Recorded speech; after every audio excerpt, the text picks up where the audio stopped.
সবাইকে আন্তরিকভাবে স্বাগত। যে যেখান থেকে আমার মুকুল স্যার ইউটিউব চ্যানেলটি দেখছেন সবার জন্য আন্তরিক শ্রদ্ধা, সম্মান এবং শুভকামনা। এসএসসির মামলা চলছে। 26,000 যে চাকরি বাতিল হয়েছে সেই বাতিল মামলাটি সুপ্রিম কোর্টে চলছে। আগামী 27শে জানুয়ারি শুনানি রয়েছে। সেখানে বারবার ঘুরে ফিরে এসছে যোগ্য কারা অযোগ্য কারা, আর যোগ্য অযোগ্য তথ্য প্রমাণ সহ বাঁচতে না পারলে এসএসসি সমস্ত প্যানেল বাতিল হবে। এই পরিস্থিতিতে যারা যোগ্য শিক্ষক তারা কিন্তু আন্দোলন শুরু করেছেন, তাদের একটি সংগঠন তৈরি করেছেন। সেই সংগঠন তারা আন্দোলন শুরু করেছেন যে কেন কিছু অযোগ্য শিক্ষকের জন্য যারা যোগ্য তাদের চাকরি যাবে। তারা এসএসসির কাছে দাবি করছে, তারা এসএসসি ভবনেও আন্দোলন করে গিয়েছে, মানে এসএসসি ভবনের বাইরে তারা এসএসসি ভবন ঘেরাও করছে আন্দোলন করছে। তাদের দাবি যে এসএসসি যেন সঠিক তথ্য প্রমাণ সহ যোগ্যদের তালিকা দেয়। কারণ অযোগ্যদের জন্য তাদের কেন অনিশ্চয়তায় ভুগতে হবে, তাদের কেন জীবনে কালো মেঘের অন্ধকার ছেয়ে আসবে। 25,753 এই যে 25,753 জন চাকরি প্রাপক যারা চাকরি পেয়েছেন, তার মধ্যে যদি অযোগ্য 8,000 হোক, 9,000 হোক, 7,000 হোক, তাহলে তাদের যে অযোগ্য কারা, যারা ভুল উপায়ে অবৈধ পন্থা অবলম্বন করে অর্থ দিয়ে নেতা ধরে সাদা খাতা জমা দিয়ে যারা চাকরি পেয়েছেন, তাদের তালিকা কেন এসএসসি দেবে না? এই যে যারা যোগ্য চাকরি প্রাপক তারা এটাই দাবি করছেন এবং তাদের দাবি ন্যায়সঙ্গত। আমি একমত তাদের দাবির সঙ্গে যে তাদের চাকরি নিয়ে কেন টানাপাড়া হবে, তাদেরকে কেন অনিশ্চয়তায় থাকতে হবে, এটাই তারা এসএসসির কাছে দাবি করছেন এবং তাদের দাবি সঙ্গত। আগামী 27শে জানুয়ারি যে শুনানি হবে, সেখানে যদি যোগ্য অযোগ্য তালিকা না পায়, সুপ্রিম কোর্ট বারবার যেটা বলছে তাদের পর্যবেক্ষণে, যেখানে যোগ্য অযোগ্য সঠিক তথ্য প্রমাণ সহ দিতে হবে, নাহলে পুরো প্যানেলে বাতিল করতে হবে। যদি আমরা মানে ভালো খারাপ যোগ্য অযোগ্য না বাছতে পারি, না বাছাই করা যায়। এবং প্রধান বিচারপতি বলেছেন যে ডাল মে কুচ কালা হে ইয়া পুরা ডালই কালা হে। এখানে প্রশ্ন আসছে যে তাহলে কিছু ডাল কালো আছে না পুরো ডালটাই কালো, অর্থাৎ কিছু অযোগ্য আছে নাকি পুরোটাই অযোগ্য। এখন যদি আপনি যোগ্যদের তথ্য প্রমাণ না দেন, অযোগ্যদের তথ্য প্রমাণ না দেন, তাহলে আদালত কেন মানবে যে এই 25,753 জনের মধ্যে এরা অযোগ্য এরা যোগ্য? তখন তাদের সিদ্ধান্ত নিতে হবে কি, যে না এটা পুরোটাই বাতিল করে দিতে হবে, যেটা হাইকোর্ট করেছে, হাইকোর্টের ডিভিশন বেঞ্চ করেছে। এখন এসএসসি রাজ্য সরকার তারা যে সুপ্রিম কোর্টে তড়িঘড়ি গিয়েছে, তারা কি চাইছে এই 25,753 জনকেই বাঁচাতে? সেটা তো দেশের আইন আদালত মেনে নেবে বলে মনে হয় না। কারণ অযোগ্য যারা টাকা দিয়ে সাদা খাতা জমা দিয়ে, যারা নেতা ধরে ঘুষ দিয়ে অবৈধভাবে চাকরি পেয়েছে, তাদের হাতে যদি শিক্ষা ব্যবস্থা থাকে, পড়াশোনা করানো থাকে, তাহলে শিক্ষা তো 12টা বেজে যাবে। তারা কি পড়াবে? অযোগ্য শিক্ষক তারা তো সঠিকভাবে পড়াতেই পারবে না, ছাত্রছাত্রীর জীবন নষ্ট করে দেবে, শিক্ষার মেরুদণ্ড ভেঙে যাবে। এখন একটা রাজ্যের যদি এইরকম অযোগ্য শিক্ষকরা যদি এত পরিমাণ চাকরি করেন এবং শিক্ষার যে মান যদি কমে যায় দিন দিন, তাহলে তো পশ্চিমবঙ্গ দিন দিন পিছিয়ে যাবে। তাহলে এই অযোগ্য শিক্ষকরা কোনো মতেই থাকতে পারে না চাকরিতে। আবার যোগ্যদের চাকরি যাওয়া এটাও কিন্তু কোনোভাবেই সঠিক হয় না। তাই এই যে যোগ্য চাকরি প্রাপক যারা এসএসসি ভবন ঘেরাও করছে, আন্দোলন করছে, তারা একটি সংগঠন করেছে, আমি বলবো তারা 100% সঠিক করছে। এসএসসির উপর চাপ সৃষ্টি করা উচিত, আন্দোলন করা উচিত। কেন এসএসসি যোগ্য অযোগ্যদের তালিকা দেবে না?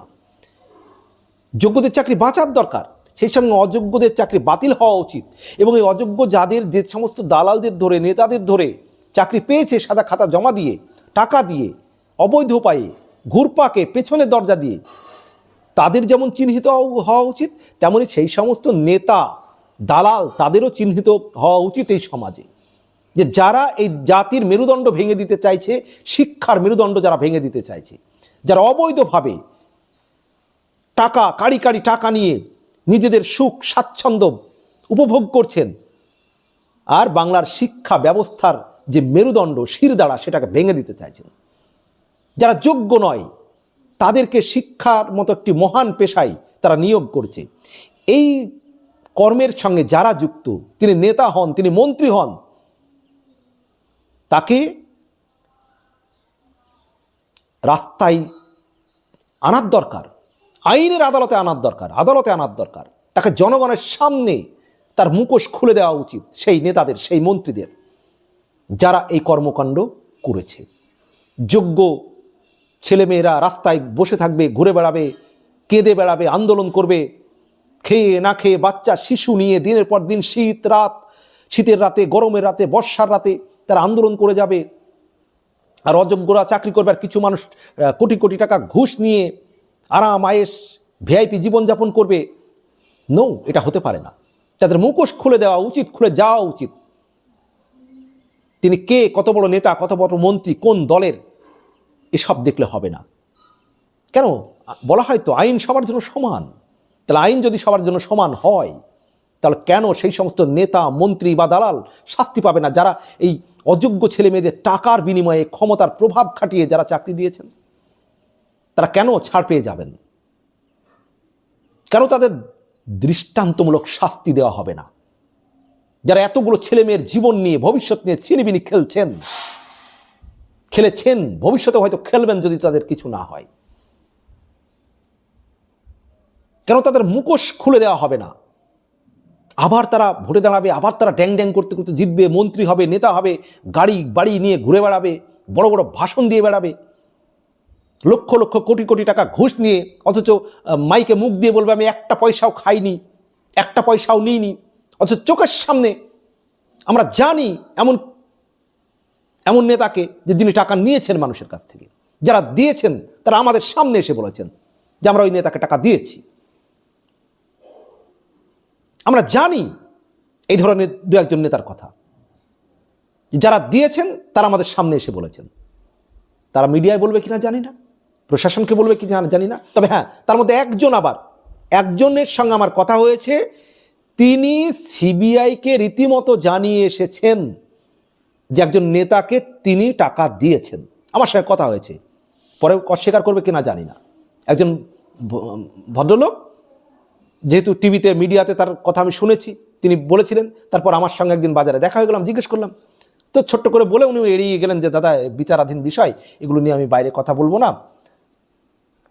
তো বললেন যে হ্যাঁ, আমি একজন নেতাকে টাকা দিয়েছিলাম, সিবিআইকেও সেটা আমি বলে এসেছি। তাহলে বুঝুন, আর সেই নেতারা মাইকে দাঁড়িয়ে মুখ গলাবাজি করে বলবে আমি এক পয়সাও খাইনি। এতটা মানে নির্লজ্জ। বহু জন যারা টাকা দিয়েছে তারা বলছে আমরা ওনাকে টাকা দিয়েছি, অথচ উনি বলবেন আমি টাকা খাইনি। আর এদের যদি শাস্তি না হয়, তাহলে বলুন তো রাজ্যের অবস্থাটা কোন জায়গায় যাবে? আমি একটা জিনিস বুঝতে পারি না, মমতা ব্যানার্জি এত প্রকল্প দিয়েছেন, মানুষের এত মানুষ উপকৃত হয়েছে, মানুষ দুহাত তুলে তাকে ভোট দেন, অথচ এই দুর্নীতিগ্রস্ত নেতাদের কেন তিনি দলে রাখেন? তার দলে অনেক স্বচ্ছ, শিক্ষিত, ভাবমূর্তি আলা নেতা আমরা চোখের সামনে দেখছি, প্রচুর নেতা আছেন শিক্ষিত, ভদ্র, অথচ তাদেরকে দল সাইড করে দিচ্ছে। এগুলোকে মমতা ব্যানার্জি, অভিষেক ব্যানার্জি জানেন না?